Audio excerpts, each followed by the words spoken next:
नमस्कार दोस्तों, मैं दीपक कुमार एक बार फिर से स्वागत करता हूं आप सभी का हमारे YouTube चैनल आपका अपना एजुकेशन में।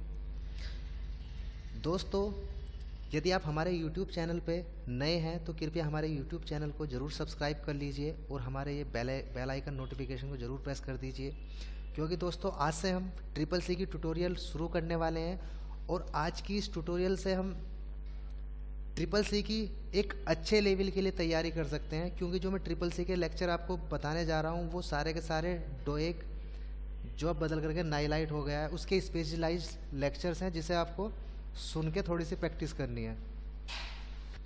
तो शुरू करते हैं।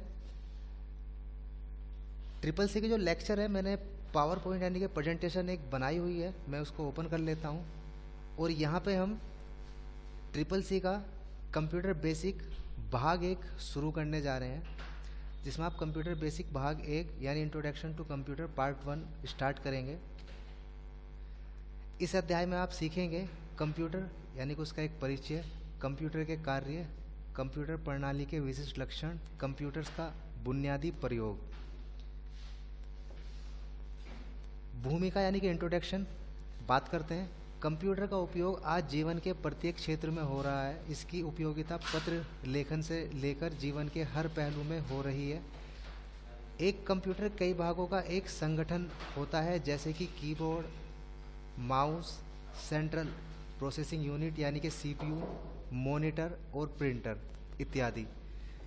किसी भी कार्य को करने के लिए कंप्यूटर को निर्देश यानी इंस्ट्रक्शन की आवश्यकता होती है। इन्हीं क्रमागत आदेशों का ही प्रोग्राम कहा जाता है।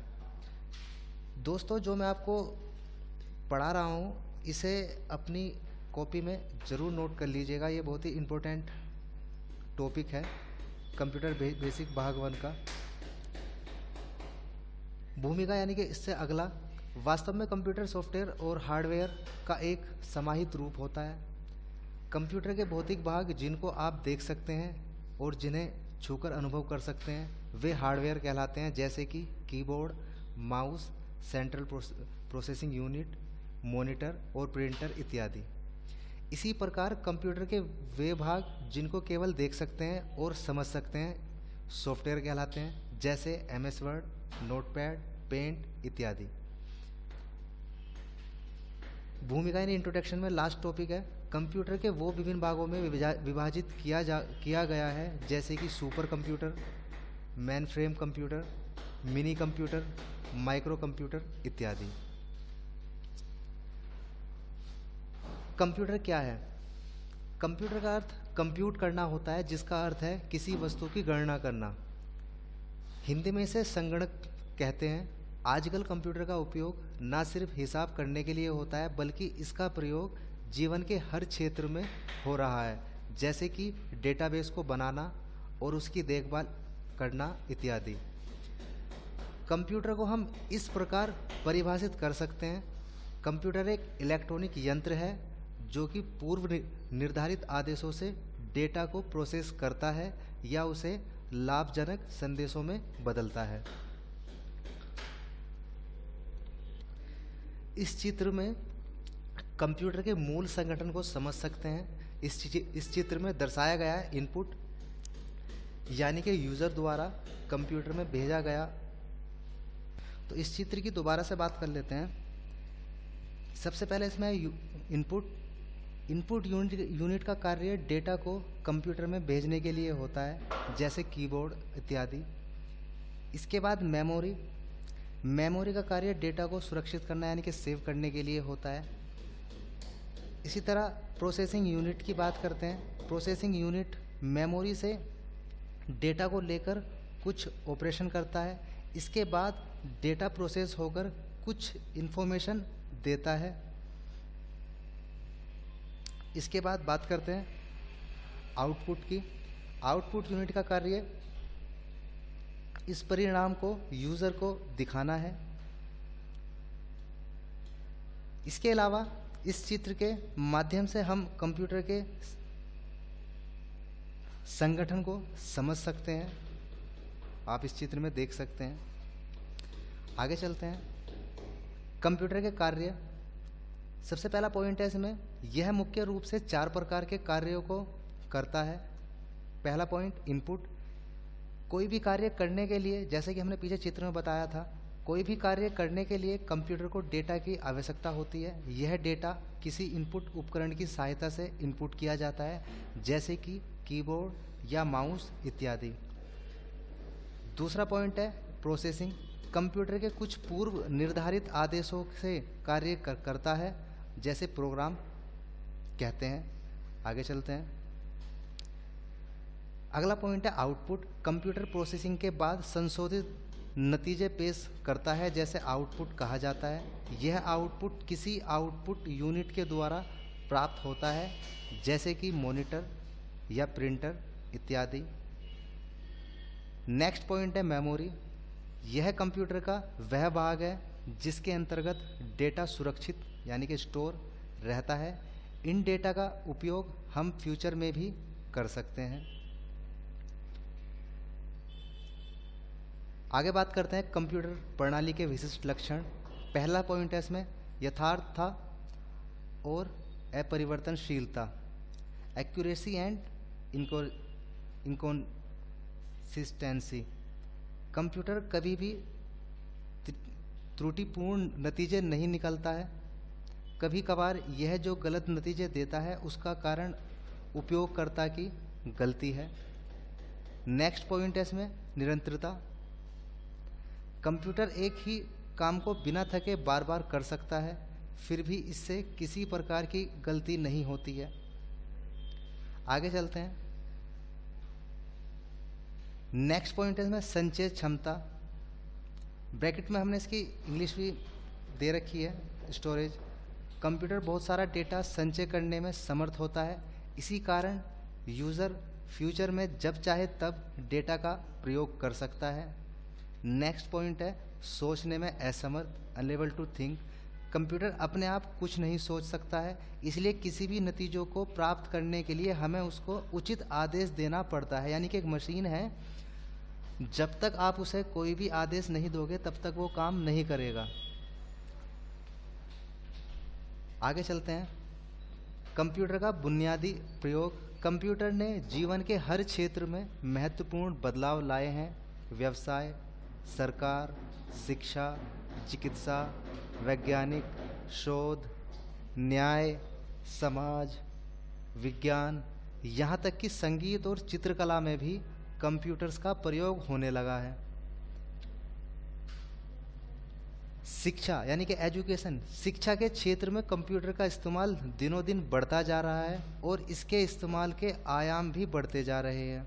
नेक्स्ट पॉइंट है इसमें कंप्यूटर डेटाबेस के प्राप्त सूचनाओं से शिक्षा प्रक्रिया को बहुत लाभ हो रहा है, क्योंकि यह किसी भी विषय पर असीमित जानकारियां देने में सक्षम है। इसी कारण से इसके द्वारा जटिल से जटिल विषयों को पढ़ाया जा सकता है। आगे चलते हैं। पुस्तकालय और संग्रहालय। आजकल पुस्तकालयों में अधिकतर कार्य कंप्यूटर से संपादित किए जाते हैं।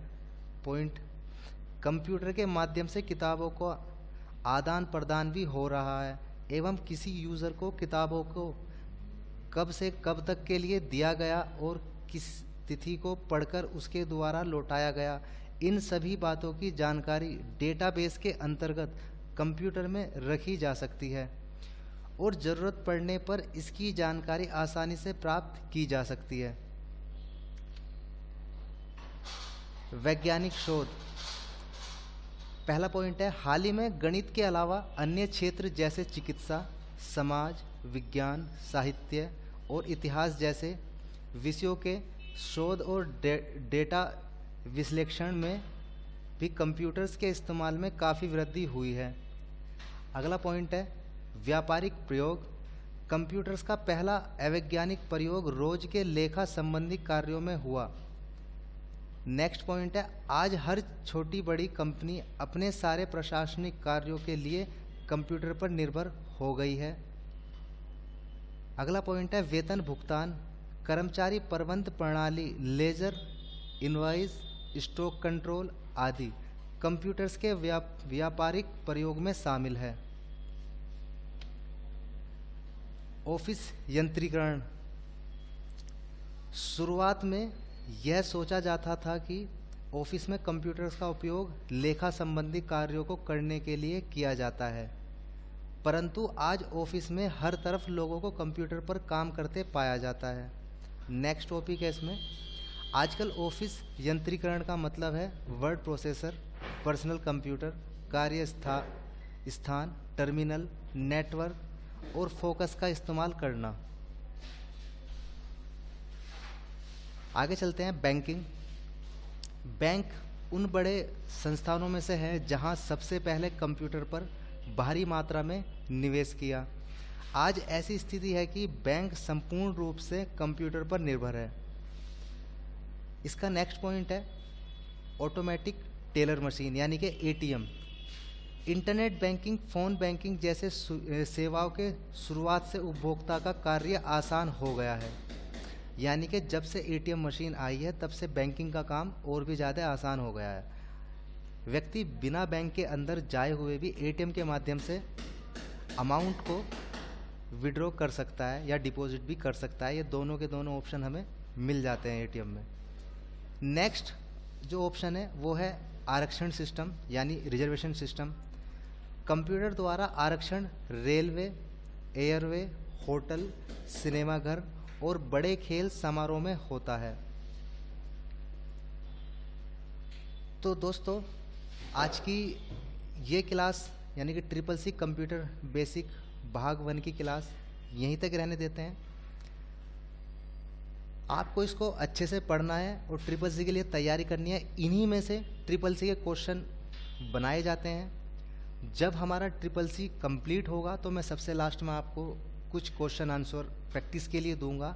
अगर ये लेक्चर आपने अच्छे से कंप्लीट किए तो आपको बहुत अच्छा ग्रेड मिल जाएगा और आराम से मिल जाएगा, क्योंकि ये जो लेक्चर है ये डोएक यानी नाइलाइट के स्पेशलाइज लेक्चर्स हैं जिन्हें मैं आपको पढ़ा रहा हूँ। तो आज की इस क्लास में इतना ही रहने देते हैं। नेक्स्ट क्लास में ट्रिपल सी कंप्यूटर बेसिक का भाग 2 स्टार्ट करते हैं।